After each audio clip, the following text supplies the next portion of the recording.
Hey, this is Danielle from Black Business Boom and Black Owned Nashville, and I'm live today with Becky Sharpe, who is the president of the Nashville chapter of the Private Directors Association.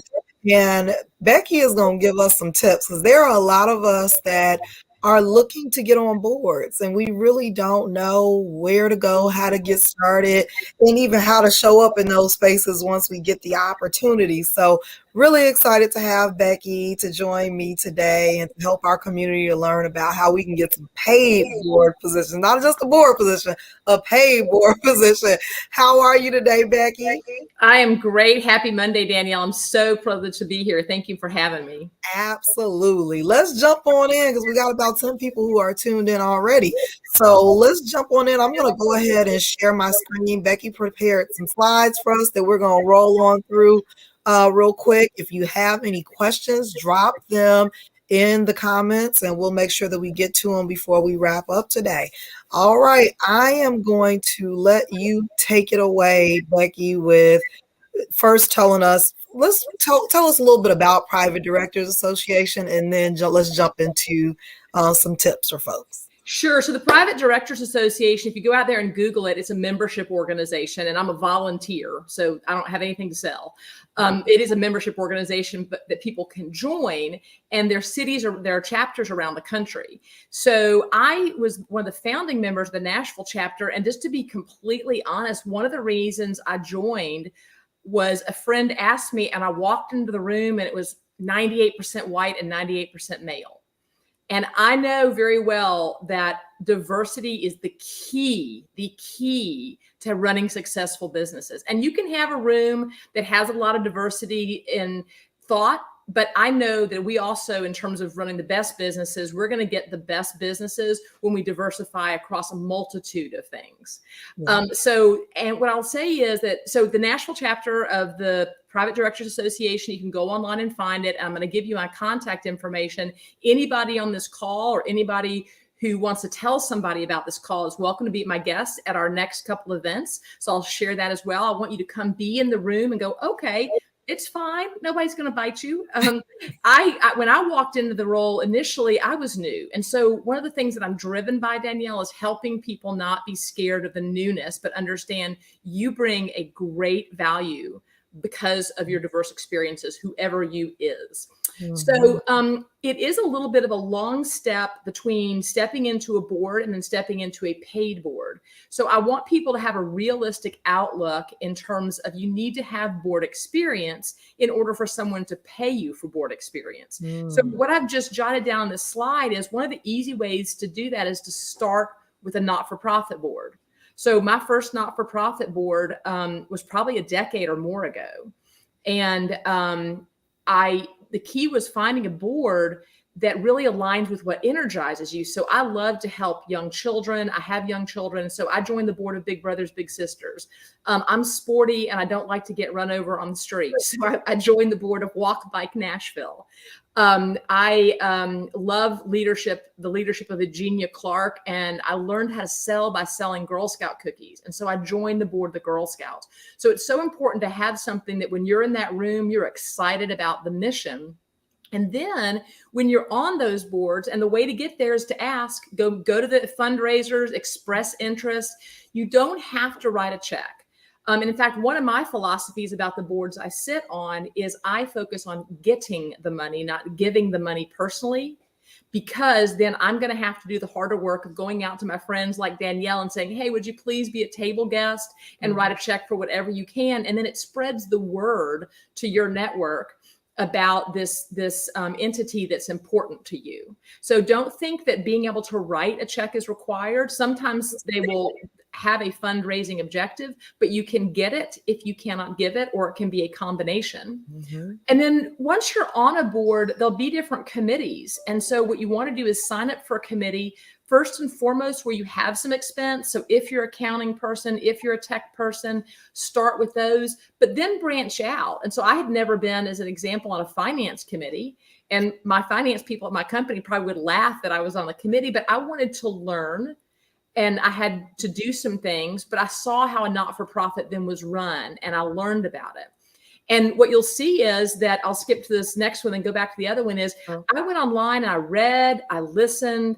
Lots and lots of things are free. Like it should not cost you to become educated in how to be a great board member. And one of the things is doing what I just offered is network with people like me. Go to business events, ask to be invited, network on LinkedIn. There's my LinkedIn invitation. So I want you to be sure and do that with me as well. Yes, connect with Becky on LinkedIn. Becky is great. So when I thought these next 3 slides are pretty quick, I just wanted to give you examples of the type of things that happen at a board meeting. So these next 3 slides actually came from a board meetings presentation where we were talking about onboarding new board members. So we asked, do they have private, public, fiduciary, or advisory experience? And you can Google all that. But the idea is the people that are finding the new board members expect someone who either know what those things are or have experience in them. And so a public company would be anything you saw publicly traded, Walmart, McDonald's, Dell. A private company would be any company like mine that's owned by an individual and is not publicly traded. And they're just different things around how those roles and responsibilities line up. An advisory versus a fiduciary board just means an advisory board is someone who can give you advice, but is not held liable for their decisions. Whereas a fiduciary board, they actually can be held liable if the company makes bad decisions. And then we talked about for-profit versus not-for-profit. Can you expand on that a little bit as far as the fiduciary and what you mean when you say that you can be held liable? Yeah, so it's very important to understand. If let's say like that, Danielle's on my board and she says, oh, you want me to be on your board? What role am I going to play? And I say, well, I need someone who can help lead this effort, whatever the effort is, and that you're an expert in. And you say, okay, is this an advisory position, i.e. I can just give you my advice and you can run with it or not? Or is it fiduciary, meaning that I've got to sign some documentations and be personally liable for decisions that the organizations make? And obviously you want to know which one of those that you're stepping into. Mm-hmm. And when you are liable and something goes wrong, that means that they can literally come take your stuff, right? Basically. Potentially stuff could be taken, but I think sometimes what people don't realize, and I had this aha one moment when I was on a board and something was going on that I didn't think was appropriate. I realized that it wasn't they could come after my money because there was insurance to cover us, which is great. There was errors and omissions insurance, but it was my reputation. So suddenly this company, imagine some horrible story you've heard in the news and then it flashed the board members and your name's there. Yeah. So you want to make sure that whatever the organization is doing aligns with who you are in terms of your core values. Okay. That's great. Thank you so much, Becky. Yeah, absolutely. There are 2 more slides, again, that just came from meetings I thought might educate people. That third one, where the board's duties stop from the C-suite, that means the executives, the chief operating officer, chief financial officer, and where boards function. We were talking to new board members about that. And so we said is, remember, as a director, we'd like to say, you can stick your nose in, but your fingers have to stay out. So you're not saying, well, why don't you fire this sales guy because, and you mention a bunch of stuff that you know, that's way too in the business. And the role of the director is to hold the CEO accountable, but not to get down in the business of everybody else that's involved. And so if I'm at an event and I see an employee of a company on which I'm on board, I'm going to keep my talk very high level. I'm not going to ask them about what do they think about their boss's boss's boss. You want to stay very high level. And there's the duty is to be loyal. So that means you're going to represent the brand well when you're out in public.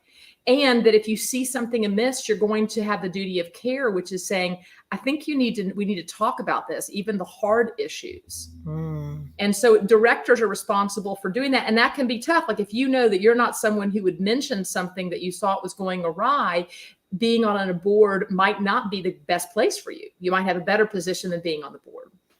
Great. This is so informative. Thank you so much, Becky. Yeah. There's one more slide if we have time for it. There's just an example, like you were saying, so how do we show up in the room? Well, I remember one of my very first board experiences. I left the meeting and I had the heebie-jeebies. And I couldn't quite figure out what was going on. I went to the board chair and I'm like, how did that boarding meeting go? He said, Becky, I'm really glad you asked because it means you're interested in improving. Uh-oh, what did I do wrong? He's like, this was a board meeting and you told 3 or 4 personal stories that took about 10 minutes. But I didn't, no one had told me. And it's one of the reasons when we talked about me doing this, I want to tell people. So if you're in the board meeting, you're not supposed to be playing Candy Crush. You're supposed to show up well-informed. You're supposed to understand the rules and to have read the materials in advance and be prepared and have blocked that time out on your calendar because especially for a paid board position, but I treat my not-for-profit work the same way, is I have to show up all the time, prepared and engaged. And simple things like that, like my mistake, can come back to bite you. And I was fortunate that I had someone who was in it, who viewed their role as board chair as also one to teach. So they took the time, but don't think I ever made that mistake again. Yeah, that's really good, because it can just be a very new experience for us and you don't know what you don't know. So I'm happy that we have you to tell us, to help prepare us. And I think really the pre-meeting preparation is a really important part. I've been guilty of showing up for board meetings and not have looked over the the minutes from the prior month. We have to agree upon those things or things that are on the agenda for this month. And it causes us time, right? Because now you're like, okay, everybody take a minute and review, so it's not being considerate of everyone else who's in the room. Right. And the word will get around. Yeah. Okay. And we don't want that. So we just learned a lot about, how to show up, just kind of the foundational things about being on a board. Now, Becky, give us some tips if we are like, okay, now I think I'm ready. I understand all of this, but how do I find a paid position? Or even for folks that have served on nonprofit boards and now they're like, okay, I think I get it and I'm ready to jump in and make the transition and I should be getting paid for my input. So what tips can you give us on finding the opportunities, especially those that align with our experience? Great question. So first and foremost, I would begin to build your board resume. And one of the other things I can share as an example, I can send you my board resume in an editable fashion. It really should demonstrate who you are as a person, if your style, and be professional, but then show your experience. And so that's where having that experience really does count. So we should have a resume separate from our job resume, specifically for board opportunities. Okay. Absolutely. That's good to know. Right. And organizations like Private Directors Association, which, by the way, like I said, I'm running this, but I'm a volunteer and we have a great group of volunteers. I want any of your people watching this to feel invited to come and just check it out. It's $350 a year to join. So it's not some terribly expensive thing. And what you get to do is, to answer the question, is you're networking with business owners, because many of the people in Private Directors Association are privately held businesses who are also scoping out potential board members. It could be short-term or long-term. I had a gentleman said he has someone rolling off in 5 years and he's starting to scope. Right now, I think we're in a wonderful place that people have, I'll use proper language, but finally woken up and realized that our boards are not diverse enough. So, but it's going to take a little time, because if people have not been developing that experience, good business owners are not going to bring someone onto a board to fail. Like, they want them to be successful. And so you have to have had some experience. It could be that your experience has been because you've started and run your own business, and that can help you sort of bypass the need to sit on a board. But there is that gap between having run an organization, a company, or sitting on a board that needs to be a couple of years long in terms of being really eligible. Okay, that's good to know. Now, Becky has extended an invite to everyone who's tuning in to just come and check out the Private Directors Association without paying the $350. Just come and get a taste, see what it's like. I'll even buy you a drink. Yeah, that's even better. So, Becky, tell us what's going to be the best way to connect with you and to accept that invitation. please send me LinkedIn. And by the way, that's another thing I probably should have put on these slides. You need your LinkedIn profile to be professional and represent anything that you're doing. And you can find me, it's B Sharpe. There's an E at the end of Sharpe and the number 1. B Sharpe is my LinkedIn. And if you have any trouble finding that, send Danielle a message and she can connect us. I'm happy to invite you to events. We have a social coming up April 20th. I'm happy to look at your resume, brainstorm with you, network, anything. The only reason I have had success in my business life has been because people have been generous with their time and their network. And that's what I'm doing. And I don't have to expect anything in return. Well, it's so appreciated. And I'll tell you, I connected with Becky through the Table, Lee Millett's organization, and I just reached out, didn't know her from a can of paint, and reached out and said, yeah, will you hop on a call with me for 15 minutes? I just want to get to know you and tell you more about me. And she graciously did that.